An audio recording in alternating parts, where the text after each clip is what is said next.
Good evening, everyone. If we read Exodus chapter 32, we can see that Christ is symbolized here clearly as we take a look at this. All throughout the life of Moses. Moses was a deliverer. Christ was a deliverer. He delivered us from sin. Moses delivered the people from Egypt. We know this very clearly. Moses led the people to water and bread. Jesus says, I am that living bread. I am the living water. There is no doubt that there's great comparisons here, but I want to show you one powerful one as we take a look at Exodus chapter 32, where Moses is up in the mountains and he's communing with the Maker of heaven and earth, God himself, and he's getting direction. But the people are down in the valley and they get very impatient, if you will, and they say, let's make us a golden calf. And they enlist Aaron, of all people, who would be the high priest. Let's make a golden calf. And Aaron obliges them and helps them. Well, very clearly, my friends, this was a massive mistake, and God is infuriated. And he tells Moses, stand back because I'm going to destroy this people. And Moses intercedes for them. So we can see Christ in this as well, that as a symbol of Christ, Moses steps in. Look at chapter 32 and verse 32. And Moses says, please forgive them of their sin.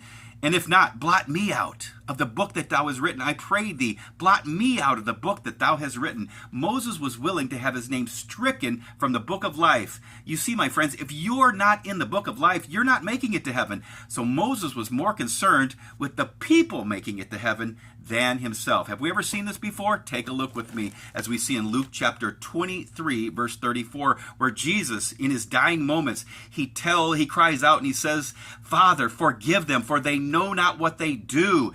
Just exactly like what Moses did. He was more concerned about you and I and the things that we have done, that he says, please forgive them. And the people that were there standing and piercing his side, putting a crown of thorns on his head, please forgive them and forgive me and forgive all of those that would eventually pierce me. My friends, we can see without question Jesus hung on the cross in Matthew chapter 27:46, and he says, my God, why hast thou forsaken me? He was willing to feel that separation from the Father.